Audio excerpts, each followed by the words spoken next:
Ya Nabi, salam alaika. Ya Rasul, salam alaika.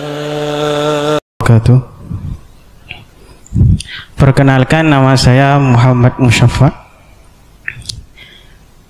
Saya sudah kita ketahui beliau adalah salah satu pengikut Thariqah. Ini saya ingin menanyakan tentang hal-hal tasawuf. Apa tanggapan Buya tentang Thariqah yang mengaku bahwa Thariqahnya adalah Thariqah Nabawiyah? Sehingga dari anggapan itu banyak yang mengatakan selain Thariqah ini adalah tidak lebih afdol untuk diikuti. Jadi mengutamakan Thariqahnya sendiri, mengatakan Thariqahnya adalah Thariqah Nabawiyah. Assalamualaikum warahmatullahi wabarakatuh. Assalamualaikum warahmatullahi taala wabarakatuh. Terima kasih atas waktunya, dan pertama kami mengungkapkan hati perasaan saya terhadap Buya Ar-Rasyid Hasyim. Selama ini kami hanya melihat di wali YouTube tadi. Dan kapan sebenarnya kami bisa berjumpa dengan Yang Mulia Hasyim Ar-Rasyid Hasyim. Namun alhamdulillah, terima kasih atas kesempatan ini. Ada beberapa hal yang saya tanyakan. Tadi sudah dikatakan bahwa akidah itu tidak ada hubungannya dengan amal fisik. Ini Buya Yahya, Buya Hasyim, mohon maaf, Buya Hasyim, kami kurang paham. Dalam artian kami juga kurang sependapat dengan apa yang diungkapkan oleh Buya. Kenapa? Karena akidah itu, apabila akidahnya baik, maka amalnya dia akan baik. Apabila akidahnya dia buruk, ini pasti amalnya akan buruk. Kenapa tadi dikatakan bahwa akidah itu tidak ada kaitannya dengan amal fisik? Ini. Jadi kalau akidahnya ini baik, maka kami ada keyakinan bahwa amal fisiknya akan baik. Satu contoh, atau kami memberikan analogi Yang Mulia. Misalkan ada non muslim, dia sholat, paham? Terima kasih.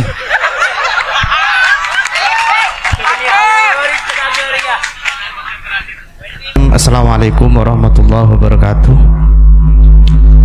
Dan gula Madura saus karena moderator agak ditoreng Madura, jadi dan gula pakai bahasa Madura. Seperti saya ampun diketahui bersama bahwasanya saya hadir ke tempat Kak Adito bukan semuanya atau bukan dari alumni pondok pesantren. Ada yang tidak berlatar pesantren, maksudnya mereka itu tidak mondok seperti itu. Ada yang sudah mondok dan juga ya. Pertanyaan tenggula sekali itu. Katipun apa tanggapan dari Buya terkait dengan hal yang sering kita lihat di pedesaan terkait dengan perbedaan siwede? Karena tentang aswaja itu ada yang mengklaim, mohon maaf, ada yang diklaim di suatu organisasi, di suatu ormas, sehingga mengatakan ormas yang lain itu bukan bagian dari aswaja seperti itu. Misal mundang Madura Kadito, beda orang bukan berlatar NU, bisa dikatakan dianya adalah Muhammadiyah, maka di situ disebut sesat seperti itu. Itu banyak yang terjadi sekarang. Mungkin saya minta tanggapan terkait perbedaan ini, biar tidak terjadi kesalahpahaman di kalangan masyarakat awam terkait dengan NU, Muhammadiyah dengan ormas-ormas yang lain seperti itu. Bukan lantas mengkafirkan atau menganggap bahwasanya Muhammadiyah itu bukan Ahlus Sunnah wal Jamaah atau salah seperti itu. Mungkin itu saja yang dapat saya tanyakan, kurang lebihnya mohon maaf. Billahi taufiq wal hidayah. Assalamualaikum warahmatullahi wabarakatuh.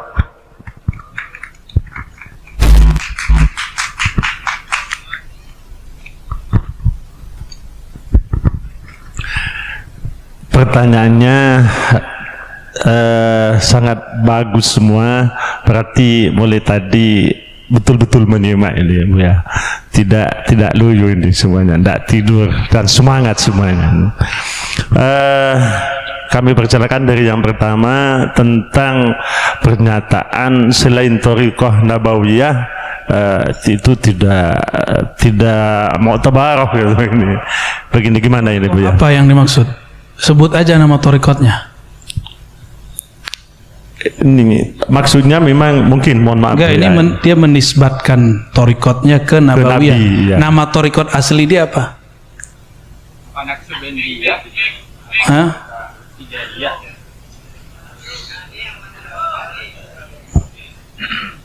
Nggak tahu atau menyembunyikan. Takut ya, takut dibully sama orang Madura ya. Sampean ke orang Madura. Ya, dibully balik ya enggak? Ya. Baik. Kalau ada orang ngomong tarekatku Nabawiyah, inilah afdalut thariqah. Ini kita tanya dulu definisi Nabawiyah itu apa. Yang ada itu dulu ada orang berdebat.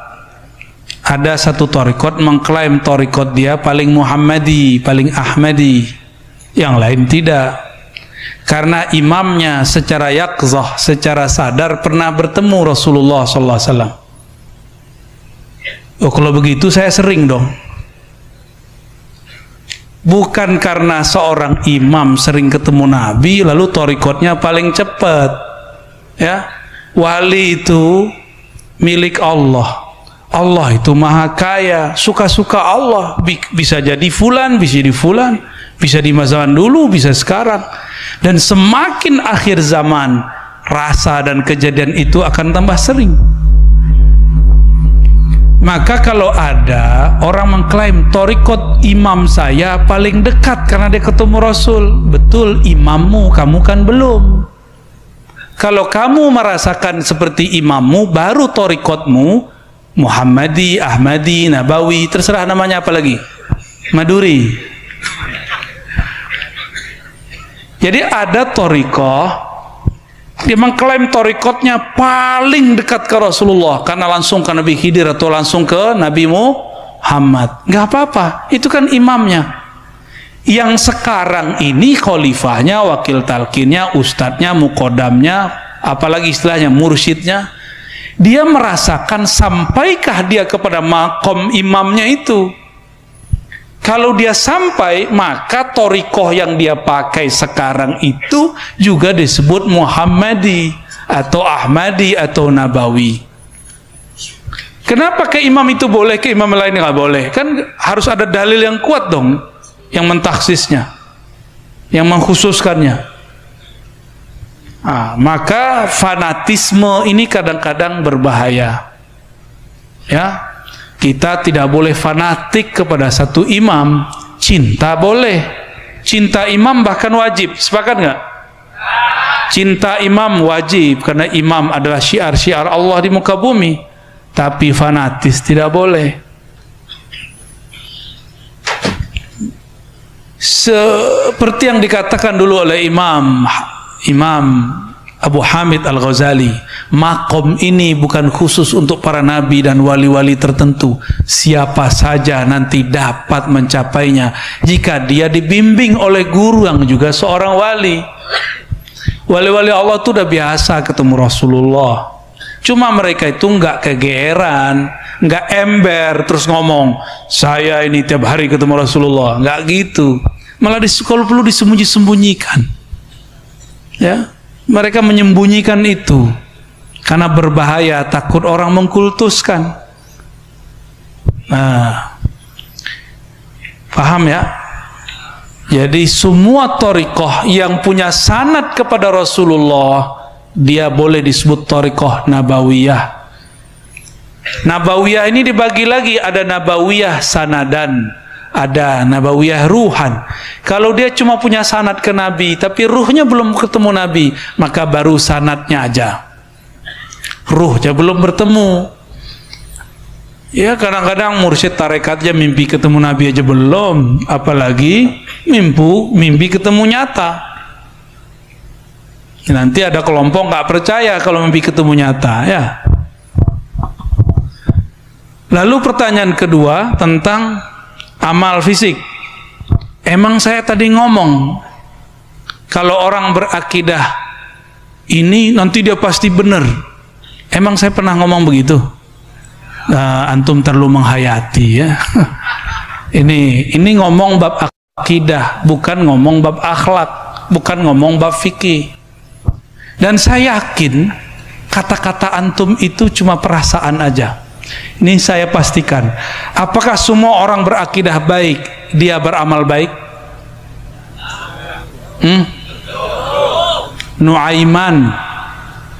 Nuaiman itu pernah minum khamar loh, akidahnya baik. Ketika sahabat Nabi mengatakan, dia kan sahabat Rasul juga, apa kata mereka? Ya Amirul Mukminin, lapor ke Sayyidina Umar, uqtulhu, bunuh saja dia, atau idribhu, pukul aja dia. Apa kata Sayyidina Umar? La, fa innahu yuhibbullaha wa rasulah. Ini Nuaiman walaupun mabuk, dia cinta Allah dan Rasulnya. Imannya benar gak? Lebih tinggi iman antum atau iman Nuaiman? Nuaiman itu satu-satunya orang bisa bikin Nabi ketawa ngakak ya. Ngakaknya Nabi kan cuma giginya yang terlihat, nggak bersuara. Ada yang hadir sekarang imannya lebih tinggi dari sahabat, ada nggak? Kalau ada kafir, bukan khawarij lagi ya. Munafik minimal, karena dalam Sahih Bukhari disebutkan man amina minan nifaq fahuwa munafiq. Siapa yang merasa dirinya aman dari kemunafikan, dialah munafik. Dan Ibnu Abi Mulaikah Hasan Al-Basri mengatakan, kami bertemu puluhan sahabat Nabi, tidak ada satupun yang mengatakan imani ala imani Jibril, imanku seperti iman Jibril, nggak ada satupun. Saya ulangi pertanyaannya, sahabat Nabi ada yang dosa nggak? Ada tuh Nuaiman. Nuaiman akidahnya benar nggak? Kenapa dia masih berdosa, bermaksiat? Ya, itu tadi akidah khawarij itu, hati-hati. Khawarij itu memastikan kalau akidah benar orang nggak boleh salah. Mana bisa begitu? Kita ini mahallun nisyan wal khata. Apa kata Allah tabaraka wa taala dalam al-hadis al-qudsi? Hafalkan hadis ini biar nggak pakai akal-akalan kalau beragama. Kullu bani Adam khata, kullu khata.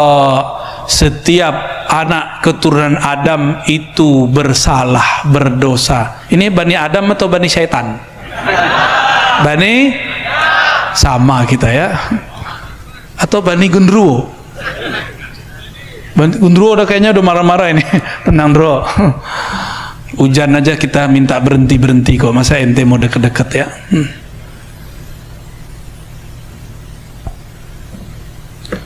Lalu wa kullu ya, wa kullu bani Adam khata wa khairu khata'in at-tawwabun.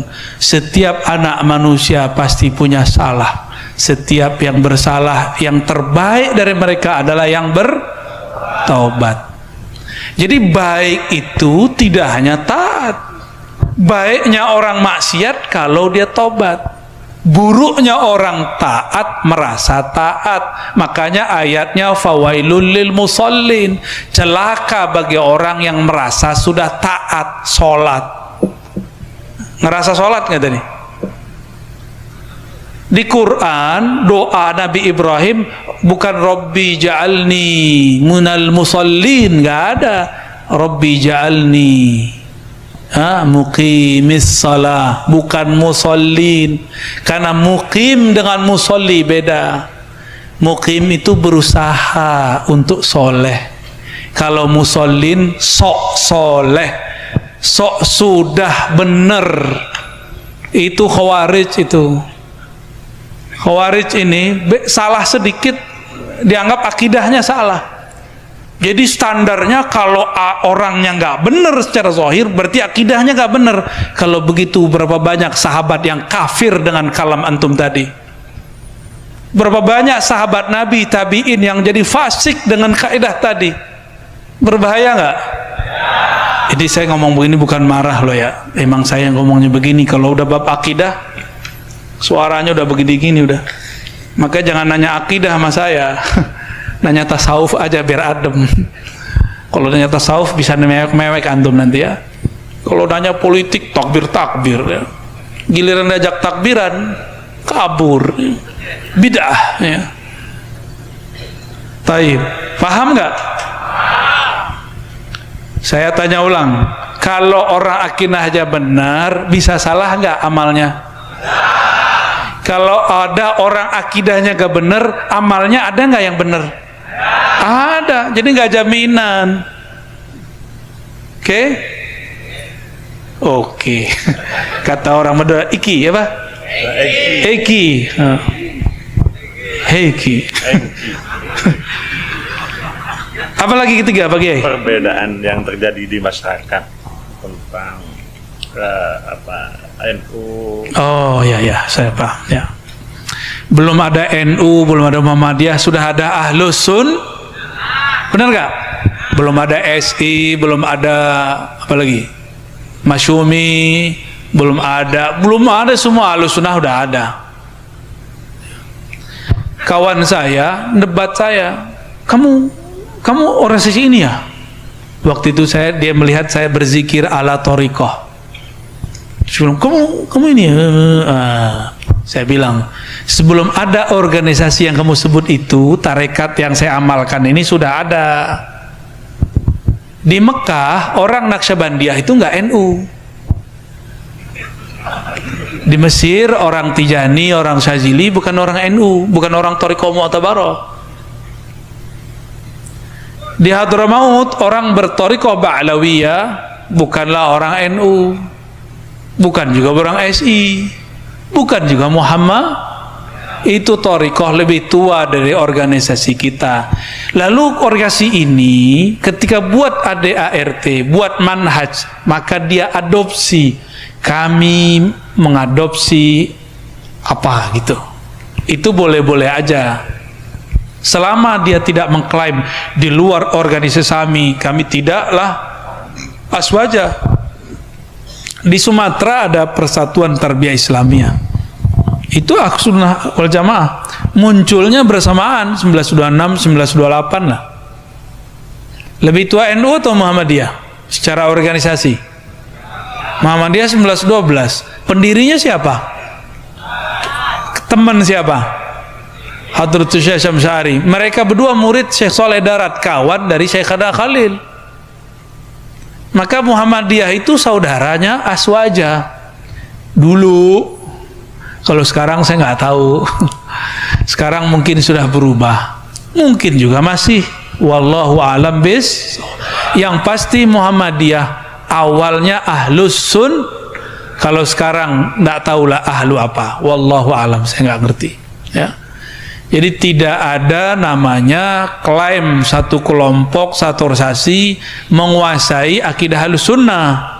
Kalau begitu Syekhul Azhar nggak Ahlus Sunnah dong, dia nggak NU, dia nggak SI. Ya, Ahlus Sunnah ini rumusnya sederhana, berakidah Ahlus Sunnah Asy'ariyah Maturidiyah, bermazhab yang 4, dan terakhir bertasawuf. 3 aja, gampang nggak? Coba diulangi. Ahlus Sunnah apa aja? Berakidah Asy'ariyah Maturidiyah, bermazhab fikih yang ini. Orang Madura pilih yang mana? Benar. Kok Syafi'i kita beda-beda tipis ya? Yang ketiga, bertasawuf. Tasawufnya orang Madura biasanya lewat torikot apa? Naqsyabandi, apalagi? Tijani, apalagi? Syazili, apalagi? Syatori, apalagi? Khawarij masuk? Ya jangan masuk lah. Itu semua torikoh mu'tabarah. Maka siapa yang bertorikoh itu torikohnya torikoh ahlus sun. Itu cuma untuk mengecek aja ini torikohnya ahlus sunnah bukan. Jadi kalau ada organisasi kita cek ini ahlus sunnah enggak. Bukan berarti ahlus sunnah itu dicek dengan organisasi, bukan. Organisasi bukanlah standar ahlus sunnah. Ahlus sunnah itu justru yang menjadi standar, lurus organisasi atau tidak. Jangan dibalik ya, jangan dibalik. Nanti orang Sumatera juga marah, bukan orang Madura yang marah. Orang Sumatera juga marah. NU baru masuk kemarin sore, ya. NU baru masuk belum berapa lama tahun ini. Di sana Perti namanya, Perti Persatuan Tarbiyah Islamiyah. Di Sumatera Utara ada Wasliyah. Saya baru ketemu dengan senior saya, ya, dosen di UIN juga, orang Aceh ya, Tengku lah, doktur. Kata dia, Ar-Razi, ini gimana pendapat Ar-Razi tentang Muktamar NU? Lalu saya tanya, Tengku kan bukan NU, ngapain mikirin NU? Iya, tapi kan akidah kita sama dengan NU. Ternyata orang Aceh akidahnya sama dengan NU. Apa yang sama? Ahlus Sunnah Asy'ariyah Maturidiyah. Organisasi boleh beda. Ini kabar aja kalau di sana sama. Ya. Habib Umar NU nggak? Akidahnya apa? Asy'ariyah. Bertasawuf Ba'lawi. Bermazhab Syafi'i. Ahlus Sunnah nggak perlu NU. Ya. Tapi kalau mau NU boleh nggak? Mau SI boleh nggak? Muhammadiyah boleh nggak? Beneran? Ntar saudaranya Muhammadiyah diusir. Ya, jangan kawin sama dia, Muhammadiyah gitu. Jangan sampai ya. Wallahu a'lam bis-shawab. Alhamdulillah dengan simpel beliau jelaskan 3 pertanyaan ini sangat luar biasa, mudah-mudahan bisa dipahami. Yang pertama tadi dari pertanyaan Ustaz Muhammad Musyaffa itu bahwa tidak boleh fanatik terhadap satu imam. Thariqah Nabawiyah itu adalah thariqah yang bersanad kepada Rasulullah SAW. Thariqah apa saja sudah disebutkan tadi, asalkan sanadnya jelas, baik sanadan atau ruhan, itu masih termasuk kategori thariqah Nabawiyah. Yang kedua tentang akidah tidak ada kaitannya dengan amal fisik, itu tadi sudah dijelaskan bahwa pembahasan tolak ukur dari akidah Ahlus Sunnah wal Jamaah ini sudah jelas tadi, yaitu tasdik bil qalbi yang merupakan usul, bukan menghilangkan, menafikan ikrar bil lisan dan amal bil arkan. Tapi yang kedua ini, yang nomor 2 dan yang ketiga adalah masalah furu'iyah, bukan termasuk standar dari Ahlus Sunnah wal Jamaah. Sedangkan yang terakhir, organisasi ini tanggapan beliau, karena yang ditanyakan tadi tanggapan beliau, organisasi bukan standar dari Ahlus Sunnah wal Jamaah. Tapi standar dari Ahlus Sunnah wal Jamaah berakidah Asy'ariyah, berfikih salah satu dari 4 madhab, Maliki, Hanafi, Maliki, Syafi'i, Hambali. Sedangkan tasawufnya adalah tasawuf Al-Ghazali. Ini yang telah disampaikan oleh beliau. Ini minta dari Buya, apakah masih ada waktu ini? Karena beliau sangat capek. Sudah 10:30. Ini beliau nampaknya karena memang safari dakwah beliau sangat padat, tapi ini masih minta lanjut 2 saja soalnya. Ya sudah 2 saja. Ini tadi sudah langsung pertanyaan. Ini minta belakang ini tadi ini mohon maaf pon mulai gelek kentoh sabar pas kentoh saja celeng 2 kentoh ya tarik.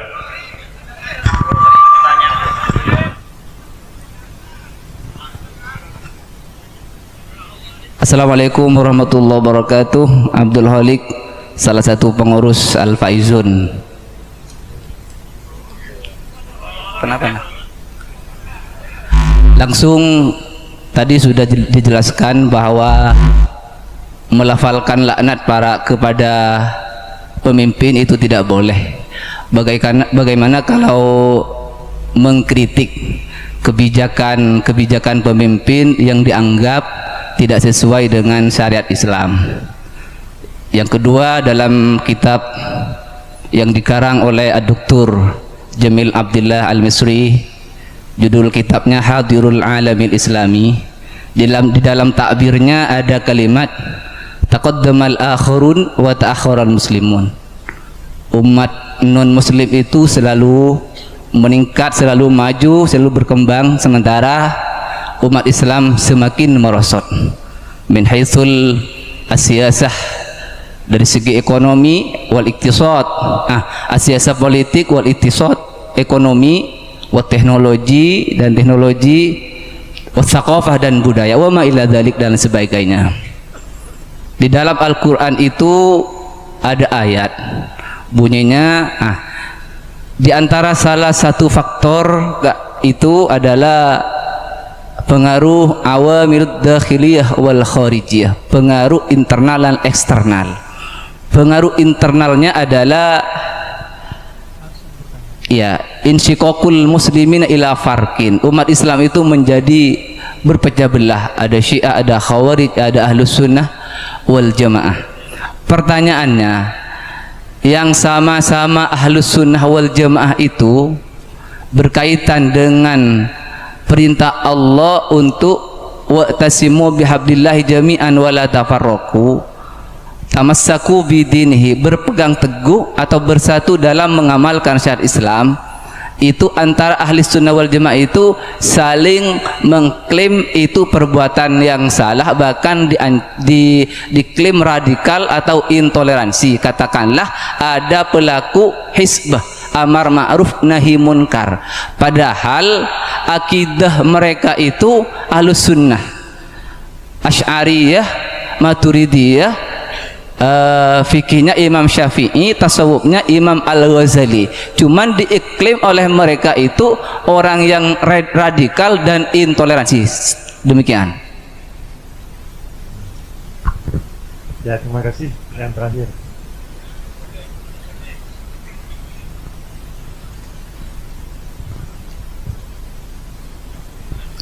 Assalamualaikum warahmatullahi wabarakatuh. Salam wa ta'zim untuk Murabbina Syekh Abuya Ar-Rosi. Tutupin saja. Pertama, nama saya Muhammad Said dari Senalau Waru. Pertanyaan yang pertama mengenai sifat dan dzat. Dalam sifat dan dzat bagi Allah Ta'ala itu selalu dipertentangkan, termasuk oleh Al-Maturidi dan Al-Asy'ari. Oleh sebab itu pada kesempatan kali ini kami meminta tanggapan Buya atau penjelasan secara terhana mengenai sifat dan dzat bagi Allah Subhanahu wa Ta'ala. Itu yang pertama. Karena di dalam Fathul Majid di situ juga ada sifat yang kurang saya paham, yaitu tentang iradah, di mana di situ dijelaskan percaya terhadap iradah itu menyebabkan kufur, seperti itu. Pertanyaan yang kedua, akhir hari ini atau pada zaman global, yakni pada masa-masa kini, banyak hal-hal yang aneh yang kita temukan di berbagai media sosial, termasuk ada sebuah perkataan Allahmu lemah dan Allahku besar seperti itu. Yang berikutnya juga beberapa minggu atau beberapa bulan ini sudah terjadi, apakah termasuk bagian dari akidah atau bisa merusak terhadap akidah manakala seseorang berkeliling di dalam gereja kemudian membacakan sebuah selawat. Itu yang kedua. Yang paling terakhir adalah masalah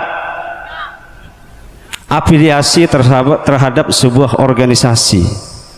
Di situ seolah-olah seseorang menggantungkan diri terhadap sebuah organisasi. Mohon sudah terlalu banyak, nanti mudah-mudahan beliau datang kembali. Iya, terima kasih. Afwan ya Abu ya. Assalamualaikum warahmatullahi wabarakatuh. Waalaikumsalam warahmatullahi wabarakatuh. Saya kira untuk mengefisien waktu, beliau sudah bisa menangkap pertanyaan-pertanyaan tadi. Yang pertama mengkritik pemimpin, yang kedua penyebab kemunduran Islam dari perpecahan yang terjadi. Mohon pencerahan. Dalam hadis yang sahih, ad-dinun nasihah. Hafalkan hadisnya? Coba perhatiin dulu, jangan cuma langsung loncat. Nabi ditanya, liman ya Rasulullah? Faqal, Nabi itu ditanya, untuk siapa wahai Rasulullah? Beliau menjawab, lillah, pertama kepada Allah. Maka nasihat itu enggak berarti kritik. An-nasihah berarti an-nush, khulusun niyyah ilallah tabaraka ta'ala, ketulusan niat kepada Allah. Jadi sebelum kita negur orang, kritik orang, tuluskan dulu niat, hancurkan dulu kesombongan di hati, ademkan dulu emosi, jangan mengkritik dalam emosi, nanti yang masuk syaitan. Ya, itu yang disebut lillah. Lalu apa? Wali kitabihi, wali rasulihi, wali a'immatil muslimin wa ammatihim. Ini hadis Bukhari Muslim ya. Lalu an-nasihah itu terhadap kitabullah. Orang tulus baca kitabullah, dia tidak akan politisasi ayat. Dia tidak akan giring ayat sesuai dengan kepentingan kelompok dan politiknya. Ini ayat Al-Quran sudah banyak diperkosa oleh semua kelompok, baik kelompok A, kelompok B, semuanya pakai ayat. Ayatnya tidak salah yang memperkosa ayat. Dan yang berikut, wali rasulihi, tulus kepada Rasul. Kita benar-benar gak sih mengikuti Rasul?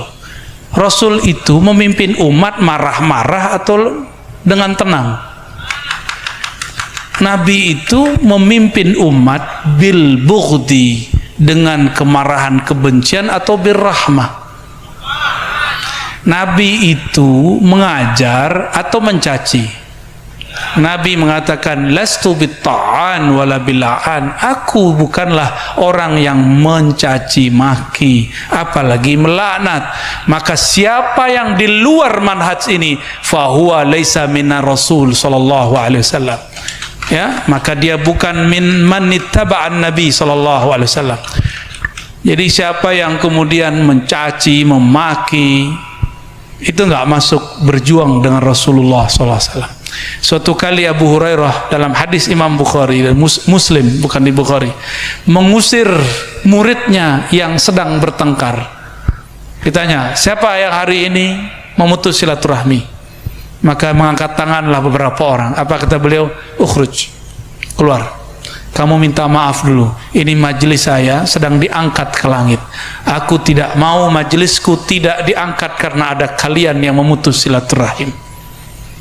Sekarang tidak hanya silaturahim diputus lewat tetangga sama tetangga, sudah kelompok dengan kelompok, pesantren dengan pesantren. Ini sudah mulai gawat.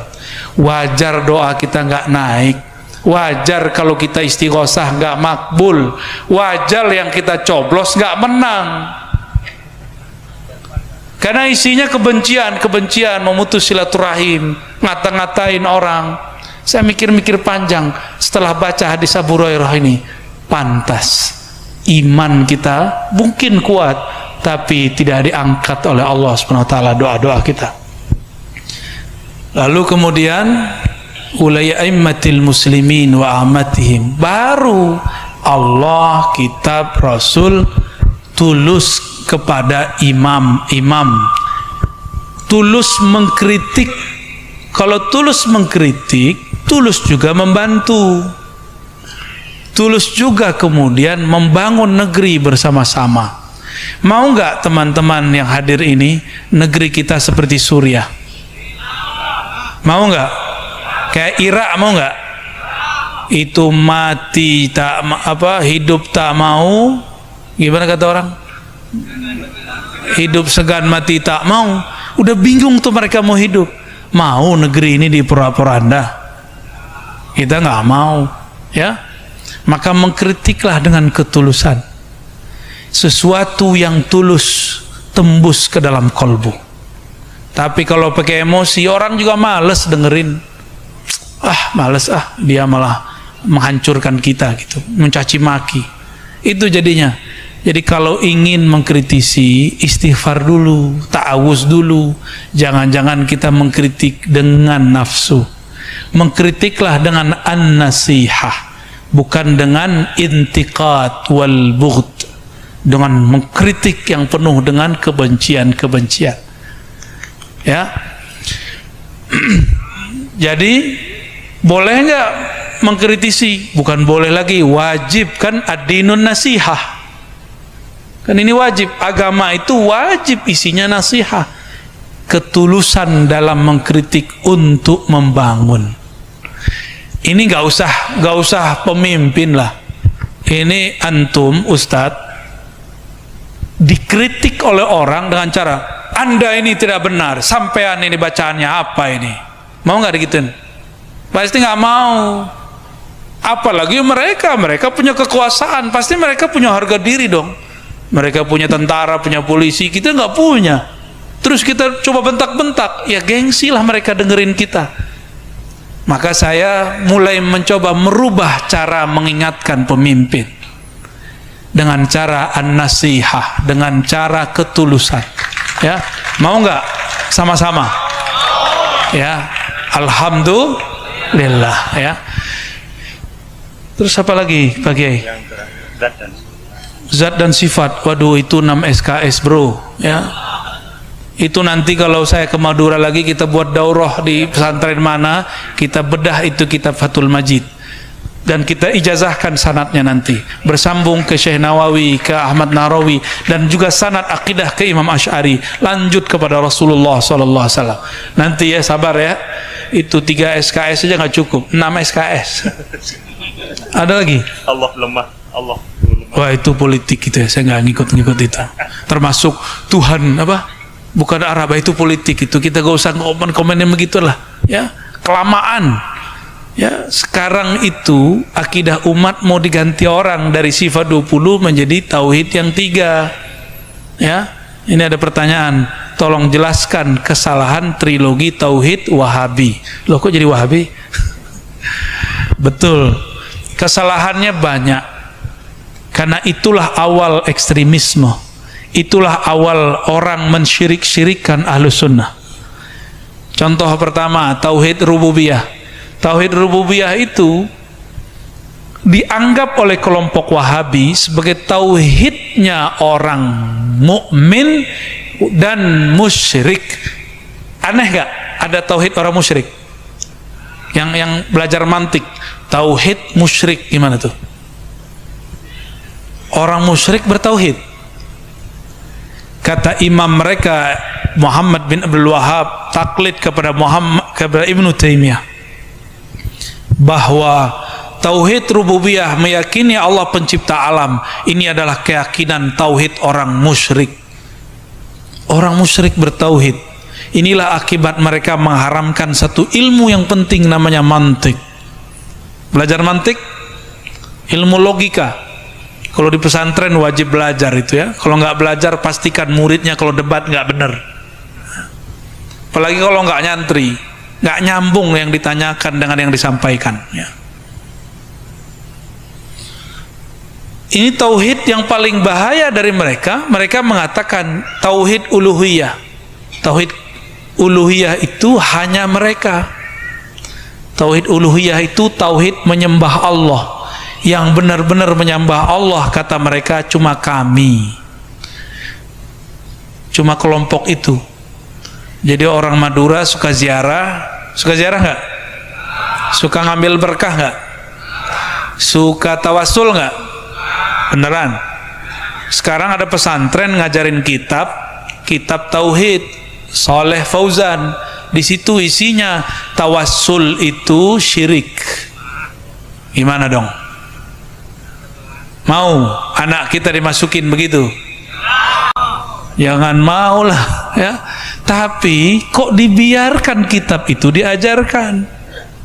Jangan sampai pesantren di Madura kemasukan kitab itu ya. Kitab apa namanya? Kitabut Tauhid. Siapa yang ngarang? Saleh Fauzan. Apa kata dia? At-tawassul syirkun. Bahkan dia katakan asyirkul akbar, syirik besar. Oi, musyrik, syirik akbar. Orang Madura tawasulan semua nggak? Ila hadrati sini benar nggak? Begitu kan? Ila hadrati itu tawasulan semua itu. Bijahi Sayyidina Al-Mustafa, bijahi fulan. Kita biasa tawasul.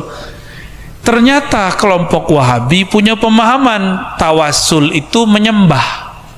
Saya mau tanya, waktu teman-teman yang di depan saya ini tawasul ke Syekhana Khalil, nyembah Syekhana Khalil nggak? Berarti mereka punya definisi lain kali ya. Tawasulnya Wahabi itu nyembah. Kalau tawasil kita enggak, kita nggak nyembah, malah ngirimin Fatihah kok, ya nggak? Jadi mereka gagal faham manhaj su'uzzon. Imam Maturidi ya. Imam Maturidi saya alhamdulillah pernah ziarah ke sana. Beliau wafat tahun 333 Hijriah. Beliau tinggal di Samarkand, seorang petani, juga seorang muallim. Imam Maturidi ini hobinya baca surat Yasin. Orang Madura suka Yasinan? Saya boleh sebut enggak Madura kalau enggak apal Yasin. Sohe enggak? Udah sah dah antum mas wajahnya udah. Imam Maturidi ini hobinya baca Quran, terutama surah Yasin. Imam Maturidi karena tinggalnya di Samarkand, Imam Asy'ari tinggalnya di Baghdad. Baghdad itu kayak Jakarta.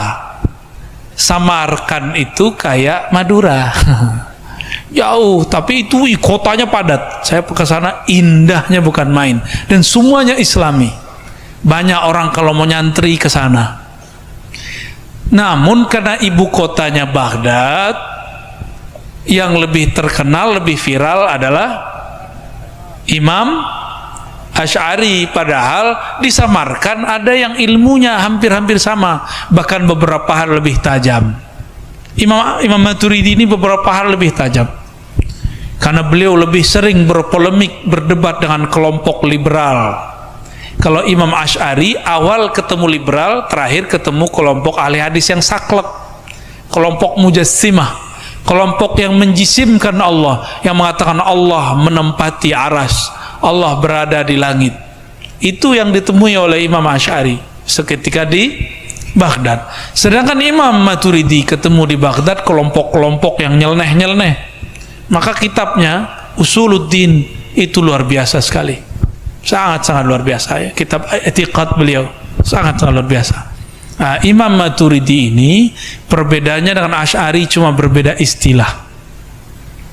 Takwin, iradah, itu beda-beda di situ aja. Apakah ketika Allah mengatakan kun itu makhluk atau tidak, itu cuma perbedaannya, dan nggak banyak ya. Insya Allah di lain waktu jika umur panjang, Allah jaga kita, Allah tidak pecah belah kita dengan persoalan yang remeh-temeh, insya Allah kita buat daurah Ahlus Sunnah di pesantren-pesantren Madura. Insya siap hadir nanti ya. Assalamualaikum warahmatullahi wabarakatuh. Allah wabarakatuh. mohon barokah doanya juga. Tadi beliau pembina majelis Al-Faizun, mohon berkenan kalau tidak memberatkan Pak Buya Ar-Razi, mohon talqin kalimat tauhid. Mudah-mudahan semuanya husnul khatimah. Kalau talqin nggak mungkin habis ngaji begini. Oh gini ya. Palanya panas kan? Bener nggak? Hot gak palanya? Panas. Dikasih talqin meledak kepala kalian. Allah. Ya, jadi kalau talqin itu khusus majelis zikir. Insya Allah nantilah ya. Nanti kita kalau ada majelis zikir kita talqin insya Allah. Karena talqin itu butuh kesiapan. Talqin itu menanam biji kalimah di dalam tanah. Kalau tanahnya masih keras harus digemburin dulu. Ya. Kalau tanahnya masih keras harus digemburin. Kalau tanahnya kering harus disiram dulu. Baca dulu ya Hayyu ya Qayyum, ya, zikir dulu, sholawat yang banyak. Kalau sudah ini rata, nanti kalau ada politik enggak goyang, baru nanti antum siap ditalkin. Kalau enggak percuma, sama dengan menyiram air di teras. Nyerap enggak? Enggak nyerap. Maka saya kalau nalkin itu betul-betul hati-hati Pak Kiai. Jadi bukan berarti saya menolak untuk mentalkin, tapi kita menanam kalimah sesuai dengan tempat yang pas. Bukan juga berarti yang hadir ini tidak layak talqin, bukan. Bukan tidak layak, belum waktunya aja. Insya Allah lain waktu kita talqin zikir dengan sanad yang sambung kepada Rasulullah. Kita tutup dengan doa. Mari buang yang panas-panas, buang tadi goresan-goresan hati. Kalau ada kesel sedikit saja dibuang. Kalau ada rasa tidak senang langsung dihapus. Siap? Pegang dadanya. Baca syahadat asyhadu an la ilaha illallah. Ya Allah, terimalah persaksian kami bahwa tiada yang berhak disembah kecuali Engkau. Asyhadu anna Muhammadar Rasulullah. Aku bersaksi, terimalah ya Allah persaksianku bahwa Nabi Muhammad adalah Rasul Engkau. Pegang dadanya, coba katakan ya Allah, di dalam dadaku, di dalam hatiku ya Allah ada noda kebencian, ada noda dendam, ada noda emosi, ada noda merasa lebih alim, ada noda hitam merasa iri dan dengki. Ya Allah, berkah kalimah dan namamu yang mulia, hapuslah semua noda-noda itu. Al-Fatihah. A'udzubillahi minasyaitonir rajim. Bismillahirrahmanirrahim. Alhamdulillah rabbil alamin. Ar-Rahmanir Rahim. Malik. Iyyaka na'budu wa iyyaka nasta'in. Siratal ladzina an'amta 'alaihim ghairil maghdubi 'alaihim waladdallin. Amin. Ya Allah, setelah Engkau membersihkan isi dada kami, maka masukkanlah cahaya ke dalam kalbu kami. Ya Rabb, ataina ilaik. Ya Allah, kami datang kepada Engkau. Wa fi qulubina zulumat. Di dalam kalbu kami ada kegelapan-kegelapan. Fanawwir qulubana binurik. Maka ya Allah, cahayailah kalbu kami malam ini, khusus yang hadir, khusus yang mendengarkan. Berilah cahaya isi dada kami dengan nur Engkau ya Allah. Allahumma nawwir qulubana binuri ma'rifatik. Ya Allah, terangi kalbu kami dengan nur mengenal Engkau, ma'rifat kepada Engkau. Terangi kalbu kami dengan nur husnuzan, berbaik sangka kepada Engkau, berbaik sangka kepada makhluk-makhluk Engkau. Ya Allah, kami telah pegang dada kami ya Allah, tapi masih ada rasa emosi tersimpan ya Allah. Maka dengan rahmat-Mu yang maha luas ya Allah, birahmatikal wasi'ah, fa'aghriqna fi birahmatik, maka lenyapkan semua emosi kami ya Allah dengan kasih sayang Engkau ya Allah. Ya Allah, kalbu kami keras ya Allah, tapi Engkau maha latif. Bilutfika ya latif, dengan kelembutan Engkau ya Allah yang maha latif, lembutkan hati kami yang keras ya Allah. Ya Allah, hati kami keras ya Allah, ketika berzikir tidak terasa ya Allah, ketika bersolawat tidak bergetar ya Allah, ketika menyapa Rasulullah tidak ada kerinduan ya Allah. Obati keras hati kami ya Allah. Baca ya Allah, ya Allah, ya Allah, ya Allah. Rahmati kami yang hadir ya Allah, rahmati guru-guru kami ya Allah, ulama-ulama kami ya Allah, rahmati pemimpin-pemimpin kami meskipun kami kadang tidak suka ya Allah. Semoga dengan itu rahmat Engkau meluas kepada kami ya Allah. Ya Allah, tutup aib kami ya Allah. Dalam mata ini ada aib ya Allah, dalam pikiran kami, di hati kami, di tangan kami, di kaki kami, di sekujur tubuh kami ada aib ya Allah. Hanya ampunan-Mu yang dapat menutupi aib ini ya Allah. Fasturna ya Sattar, fasturna ya Sattar bisitrikal jamil, maka tutupi kami ya Allah, hiasi kami ya Allah dengan nur-Mu yang indah, dengan nama-nama-Mu yang indah. Ampunkan silap lidah kami ya Allah, ampunkan salah langkah kami ya Allah, ampunkan amal kami yang tidak sempurna ya Allah, ampunkan su'ul adab kami ya Allah. Rabbana atina fid dunya hasanah wa fil akhirati hasanah wa qina adzabannar. Alhamdulillahi rabbil alamin wa sallallahu ala sayyidina Muhammad. Subhanakallahumma wa bihamdika asyhadu an la ilaha illa anta astaghfiruka wa atubu ilaih. Mohon maaf jika ada yang tersinggung ya. Jangan tersinggung ya. Siap nggak tersinggung? Alhamdulillah. Assalamualaikum warahmatullahi wabarakatuh. Ya Habib, salam alaika, salawatullah